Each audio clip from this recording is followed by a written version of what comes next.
You can substitute poor, mentally ill, or drug addicted for young Black men. This dynamic is the same when the public behavior disturbs our beliefs about social order. Police must constantly make judgments about the intentions of people they confront, and these judgments are heavily influenced by their life experience and beliefs. As leaders, we must consider the impact of this inherent bias on our policymaking, particularly since it's compounded by a criminal justice system that was constructed to maintain an economic and race-based social order and continues to produce deeply disparate outcomes. Fear of punishment does not prevent the unjust behavior of police who don't recognize their own bias and its impact on their judgment. I believe we can more effectively promote fair and just policing by providing comprehensive education for all members of law enforcement, leaders and frontline officers, about the powerful influence of their beliefs and the compounding effect of our justice system. Additionally, a deep examination of our history is necessary to understand the deep pain and anger behind the current social unrest. This understanding will help break down the barriers of us against them thinking. We must shift police culture from defensiveness and denial toward one of openness and learning. We can't punish people out of a belief system, but we can influence their openness to another way of viewing the world. I've watched this transformation in action at the Academy over the past near decade, and I believe it's possible to create a similar transformation statewide. This kind of self-examination and reflection will require strong leadership and the skills and tools to change culture. And this brings me to the practical part of my input. Please consider a more balanced approach to police reform.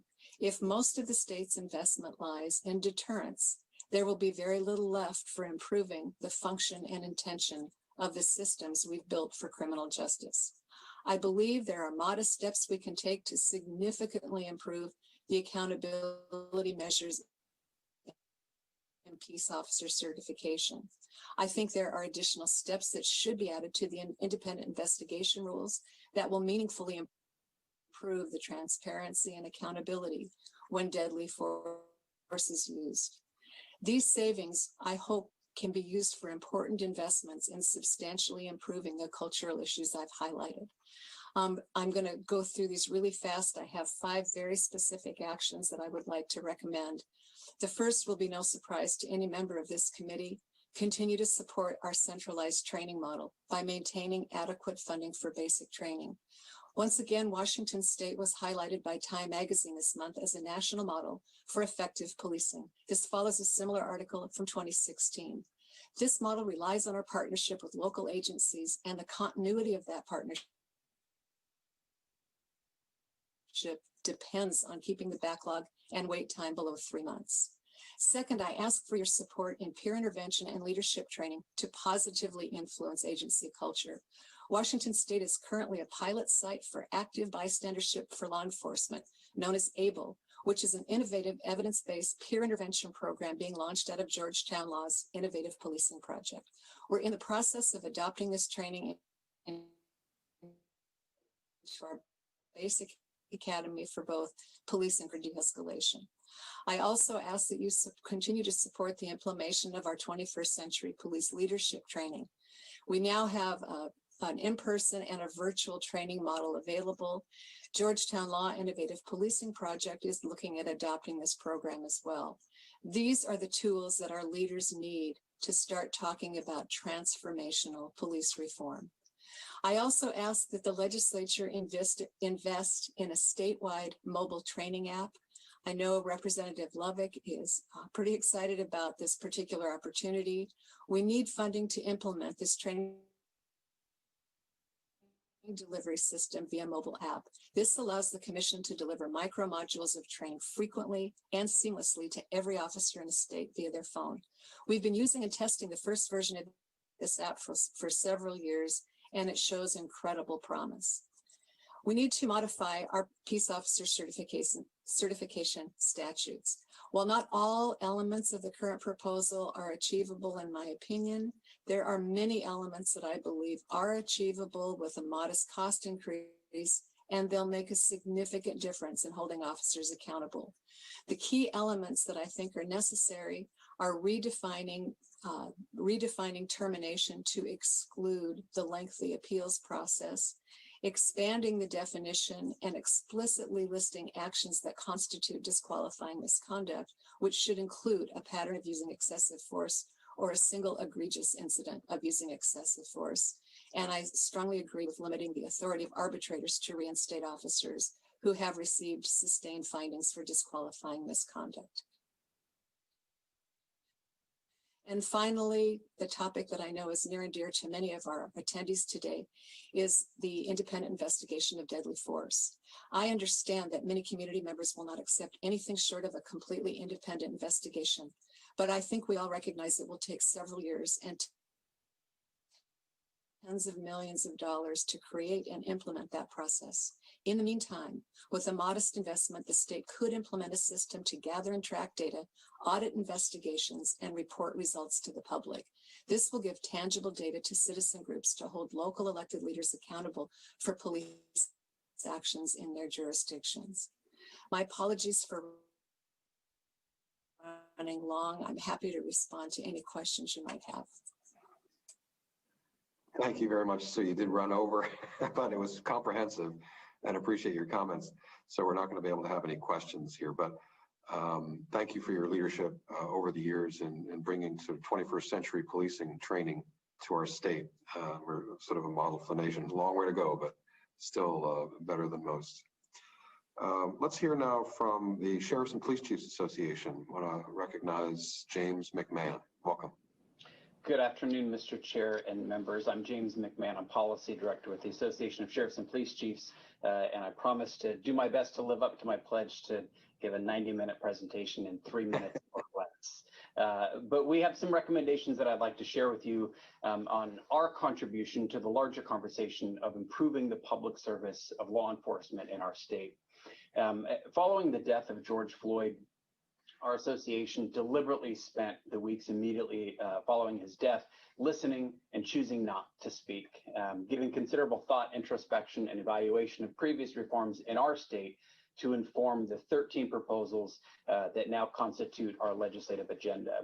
We sent an original letter to you all, to every member of the legislature in late June, and spent the months of July, August, and September putting together language to accompany each of those 13 recommendations. We spent the month of October publishing those recommendations in bill draft form. We published a website and sought and received significant comment and feedback on that. In our recommendations that I'm actually going to skip here, we made a number of acknowledgments and commitments as law enforcement leaders that I'm happy to talk about, but we'll skip simply for the sake of time and get straight to each of the 13 recommendations broadly, and I'm always happy to talk in more detail. Let me first say that we do not present our recommendations as the only credible options for reform, rather as our contribution to the larger conversation of improving the public service of policing in Washington. Our recommendations are broadly categorized in 3 different sections, one on the use of force, one on transparency and accountability, and finally defining the role of law enforcement. First, in the category of use of force, we propose a standardized statewide use of force policy and training that are centered on the cornerstone principle of the sanctity of human life. De-escalation, proportionality, and the use of time, cover, and distance should be emphasized, and the required training from Initiative 940 should be accelerated. This curriculum should also include training on implicit bias and the history of race in law enforcement. Next, we propose to require all Washington law enforcement officers to intervene and report whenever another law enforcement officer uses excessive force, and also to report whenever they observe another Washington law enforcement officer committing an illegal act or knowingly violating the rights of any person. Violation of this duty should be cause for discipline up to and including termination and decertification. Moving to the category of transparency and accountability, we believe it is just as important to support the great work that the vast majority of Washington's 11,000 law enforcement officers do every day, as it is to discipline and remove our profession from those who no longer live up to the standards expected from their communities. Along those lines, we propose that the legislature continue its work that it started in the 2020 session to establish and expand wellness, resiliency, and mental health support for law enforcement and corrections officers. Next, we propose that the legislature establish clear and meaningful support for law enforcement and corrections agencies to become accredited, which in our world is a best practice peer review audit by a recognized state or national law enforcement or corrections accreditation entity. Fifth, we proposed a reform to the civil service system to provide greater access for more diverse candidates into the profession of law enforcement and to enable sheriffs and police chiefs greater flexibility to hire and promote law enforcement officers who are best suited to carry out the agency's mission. We also propose assisting law enforcement and corrections agencies to establish intervention programs to identify troubling patterns and behaviors among law enforcement and corrections officers so that intervention and support can be offered in a non-disciplinary manner prior to any adverse event. We also propose establishing a monitoring and review mechanism to ensure existing requirements for independent investigations regarding the use of deadly force are followed. And we propose exploring models for creating a completely independent statewide deadly force investigative team governed by a board that includes community members. We also propose facilitating the implementation and the use of body cameras. We propose reforming interest arbitration, grievance arbitration to provide greater authority for sheriffs and police chiefs to dismiss officers who are not helpful to the agency's mission or betray the public's trust. We propose changing licensure rules to provide that a law enforcement officer can lose their peace officer certification for excessive use of force, showing a pattern of failing to follow public policy and other serious breaches of the public's trust. We also propose requiring all Washington law enforcement agencies to submit data regarding the use of deadly force as proposed in Representative Lovick's bill that the House passed in 2020, House Bill 2789. And our final category of recommendations is under the defining the role of law enforcement. We propose to partner with the Commission on African American Affairs, the Commission on Asian Pacific American Affairs, the Commission on Hispanic Affairs, and the Governor's Office of Indian Affairs to build relationships and earn trust between law enforcement and the community. Finally, we propose to study and establish clear expectations for state investments and expansion of programs that support social services to address mental illness, substance use, and other adverse events that are shown to increase the likelihood of future criminal justice involvement. In conclusion, as a profession and a society, we have an opportunity to implement reforms that will make progress on long-standing issues. We must not squander it. WASPIC is committed to working with all stakeholders at every level of government and from every facet of the communities we serve to implement reforms that hold our profession accountable and build trust with the community. We will continue to listen, to learn, and act. Thank you. Thank you very much, James. You're doing great till the very end, but you used an acronym, WASPIC. We have no acronym rule. I'm not sure if everybody knows who WASPIC is, if you could just be clear. WASPIC is the Washington Association of Sheriffs and Police Chiefs. Thank you very much again. A very comprehensive proposal, and you've been working with all parties from the very beginning. Really appreciate your work. So now we've just heard from the executives in police. We're going to hear now from the line officers, the various police unions. We're going to hear from the Washington Council of Police and Sheriffs, WACOPS.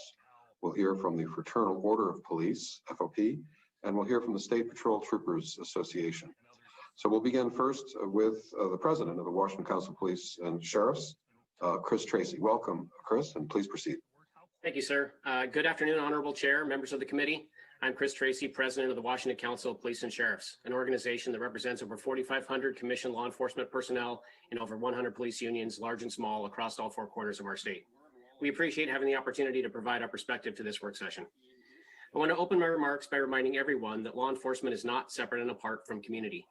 It is important that everyone gathered here today recognize that our state's peace officers are members of our communities. We are Black, white, Native American, Asian, Pacific Islander, and multiracial. We are mothers, fathers, daughters, sons, your friends and neighbors. We are gay and straight. We are proud military veterans and college graduates, youth sports coaches, and community volunteers. We are noble professionals and pillars of our communities. We have a vested interest in providing the services that the public wants and understand that our authority is dependent on the public's trust. When tragedies happen in our communities, it affects us and our families too, and reaffirms our commitment to doing our best to serve and protect our neighbors, not harm them. Unfortunately, the peace officers on the front lines receive much of the criticism that should more properly be addressed with those in positions that direct the work and other institutions within the criminal justice system. The rank and file do not decide where in the community they are assigned to work. They do not decide what enforcement issues are an emphasis for their department. They do not unilaterally set department policy. They do not create their own training, nor do they get to hire or fire their coworkers. The rank and file do not prosecute the accused, nor do they decide guilt or innocence or sentence the convicted. If Washington intends to make meaningful, lasting policy changes, we must make sure that all the pieces and parts of the complex justice system are brought into the light. With that in mind, we know this conversation is about the evolution of the law enforcement profession. Like any other public service, we recognize that it is imperative that the law enforcement profession always be in a constant state of learning and improving. We believe that law enforcement in this state has been participating in this evolution for decades, and that continuing in this effort is expected, valued, and part of our culture. WACOPS has an honorable track record of constructively participating in discussions like these for over the last 60 years regarding reasonable improvements to our profession, and we remain committed to doing so. Please understand, our dedication to this evolution is a testament to our commitment to the very communities we serve. Like any other professional career, peace officers that practice law enforcement must constantly learn and grow. In order for our state to truly evolve, everyone involved, including members of the community, elected policymakers, department management, prosecutors, and judges, must all acknowledge their contributions to the present situation. The justice system is complex. If we seek constructive and meaningful evolution, it must address all these aspects, not just policing. It will take all of us working together and avoiding placing the blame on only one element of a complex system. For our part, as I've said, WACOPS has actively worked with community groups and legislators to implement constructive and meaningful change. The reforms recently adopted by Initiative 940 and the policies included in House Bill 1064 are the result of these collaborative efforts. As a result, we have already shown that our elected representatives, community groups, and law enforcement can work together to solve complex issues. In this regard, Washington continues to be a model for the rest of the country and among the nation's leaders in delivering professional public safety services.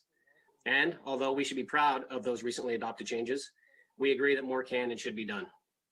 There are several evolutionary concepts that we feel we can support. For example, we support proposals to improve data collection and reporting.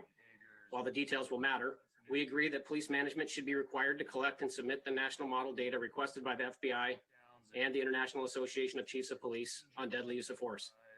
We also continue to support the deployment of body-worn cameras, provided they are implemented appropriately and that footage is not exclusively limited to officer accountability.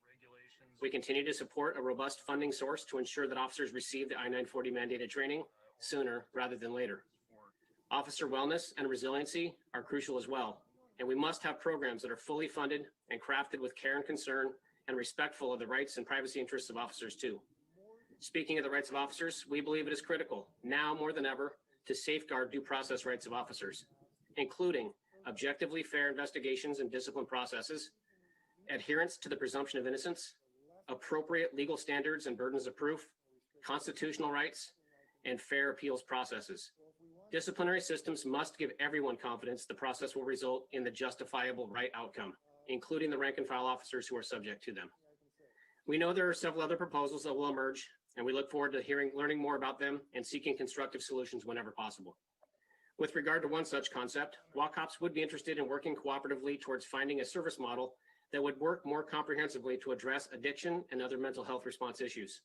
Law enforcement officers are often sent to calls from concerned, worried, or fearful community members due to mental health crisis and the scarcity of viable or available alternatives.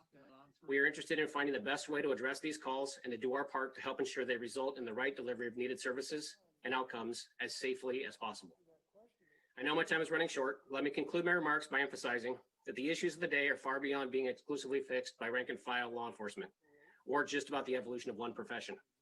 Even so, we look forward to participating in finding sustainable, constructive solutions. We simply ask that any transformative change that impacts the law enforcement profession be done with us, not to us. Thank you for your leadership and your interest in engaging in a robust conversation about policing. These are evolving issues which we will always endeavor to work with you and to the community to improve. WACOPS appreciates the opportunity to comment, and we look forward to continuing to work with this committee in the future. Thank you. Thank you very much, Chris. We look forward to working with you as well. We are running a little bit over time, so we'll have to turn the 33 record up to 45 here. We will recognize now James Shrimpsher from Fraternal Order of Police. Welcome. Thank you, Representative Goodman, Ranking Member Clipper, and the distinguished members of the Public Safety Committee. Thank you for allowing me to address you today. Before I begin my formal remarks, I know I got a little bit of time, and I apologize if I go over just a little bit, but I want to take the advice of Representative Lovick by starting every time I speak to this body with something positive about law enforcement. And if I could take just 30 seconds to read a section of a letter I received here at Algona about one of my officers, and I think it will bring some perspective about what I'm about to say. Dear Chief, today we live in a society where a police officer's job has become harder. Trust between citizens and officers has been lost.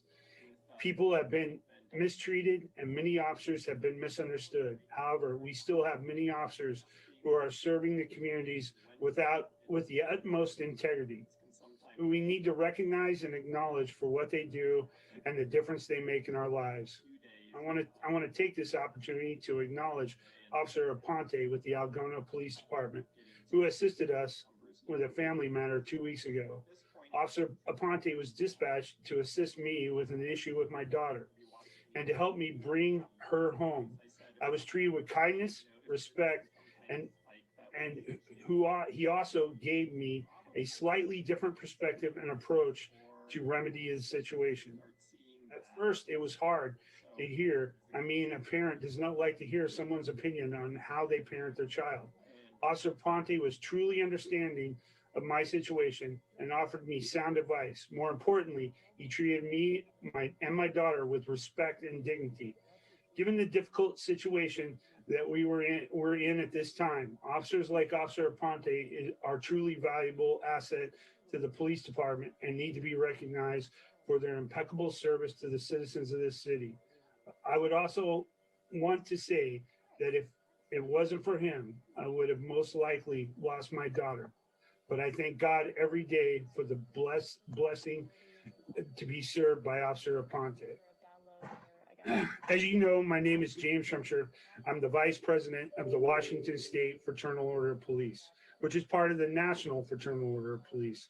The National Fraternal Order of Police represents well over 360,000 professional peace officers throughout this country. Here in Washington State, our membership comprises of 3,000 members of the peace officer profession.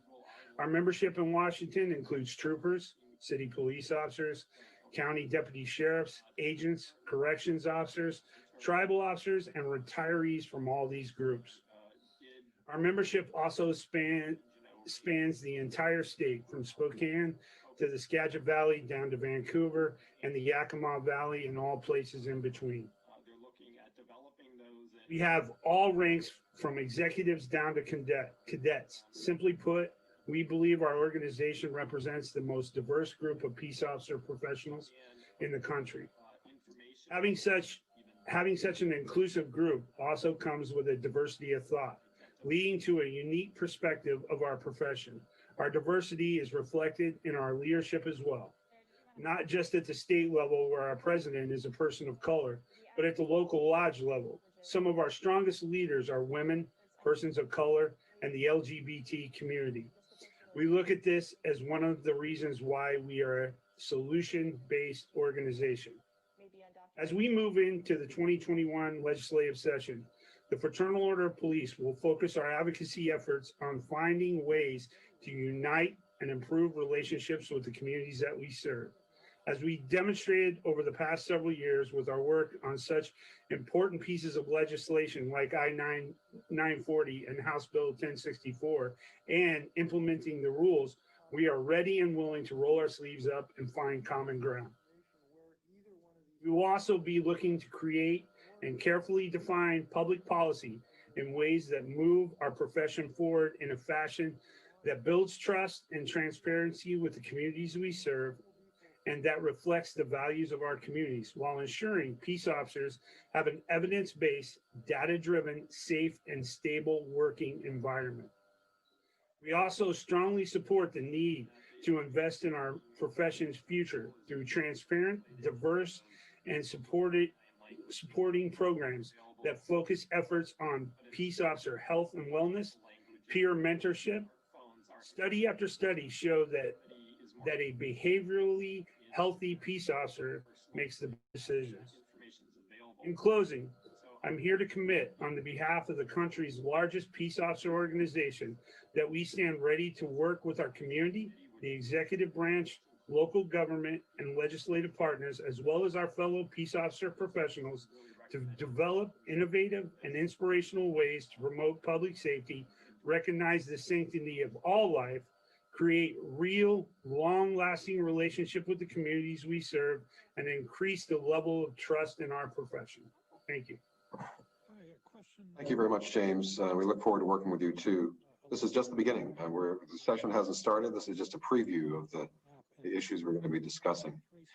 Finally, actually, we have two more presenters. We'll hear second to last, the State Patrol Troopers Association. Spike Unruh, welcome. Please proceed. Thank you. Chairman Goodman and members of the committee. My name is Spike Unruh. I'm the president of the Washington State Patrol Troopers Association. I represent over 1,000 men and women who are troopers and sergeants of the Washington State Patrol. I want to thank you and your committee for inviting me to testify today on important issues. The Troopers Association recognizes the need for meaningful reform in law enforcement. The state of Washington has led the way by recent enacting legislation related to law enforcement, use of force, use of deadly force, independent investigation, de-escalation training, and crisis intervention training. While troopers strive to enforce laws equally and treat all with respect and dignity, we understand that the trust in police has suffered great setbacks. We understand that to perform our job safely, effectively, we must have the trust of the community. To regain and build trust, change must support transparency and accountability. The Troopers Association supports the following meaningful change. Training and hiring standards. The current Washington State Patrol Academy is only 720 hours. This is simply not enough time to educate and train troopers properly on complex issues such as racism, crisis intervention, and de-escalation. We believe additional quality training and cadet evaluation is necessary for successful policing. Transparency as it relates to use of force, misconduct, complaints, and internal investigation. The Troopers Association sees common ground in creating a central registry of law enforcement use of force, misconduct complaints, in all cases, consequential discipline against an officer. This registry could both be accessed by the public and law enforcement agencies during the hiring process, which will result in future employers being aware of pending complaints when an officer has resigned and is seeking employment with another agency. Revocation of a peace officer certification. The Troopers Association supports providing additional grounds for revocation of a peace officer's certification so long as the agency has just cause. The duty to report and intervene in the misconduct of other officers. The Washington State Patrol requires that our officers report potential misconduct of other officers and intervene if they see another officer treating a citizen unlawfully. The Troopers Association supports codifying this requirement for all law enforcement statewide and to increase public trust. Independent task force for officer-involved force. I appreciate the opportunity to participate on the governor's task force on independent investigation of officer-involved shootings. After hours of testimony and discussion, the Troopers Association supports a more measured approach to independent investigations than the majority. The Troopers Association supports independent oversight office to be led or to lead all investigations of officers involved shootings. Such an oversight office could be housed in the current state agency and direct the current currently trained independent investigation teams and investigators, making certain that the investigation is and remains transparent.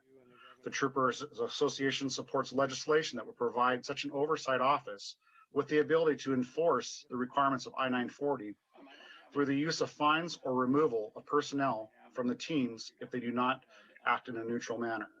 Body-worn cameras. The Troopers Association supports the use of body-worn cameras for all its members and encourages their use to be used by all law enforcement officers in Washington. Body-worn cameras is another tool for transparency in policing. In conclusion, the Troopers Association is looking for opportunities to improve existing laws for the benefit of all citizens and peace officers in Washington. Laws that will provide a well-being, safety, and protection for those we are commissioned to serve and those who have been tasked to do so. Thank you for your time and consideration on our issues. Thank you very much, Spike. Thanks for your leadership in the Troopers Association. I see that Representative Lovick has a question. We're going to recognize Carmen Best after that as our wrap-up speaker, but let's hear the question from Representative Lovick first. Yeah, just briefly, Mr. Chairman, I just wanted to ask Chief Scripture a little bit about, if you could speak briefly about the leadership training and how would he recommend the training be made better? Just briefly. Thank you. Thank you, Representative Lovick. Our belief is that we have great leadership training here in the state. We have universities that are nationally recognized for executive leadership. I'll use the example, the University of Washington School of Business. I had the fortunate pleasure of attending that instead of taking a more traditional law enforcement leadership approach. I went back to the business school at UW-Tacoma, and it probably shaped a lot of the values that I hold now and how I lead my department. It just gave me a different perspective on leadership.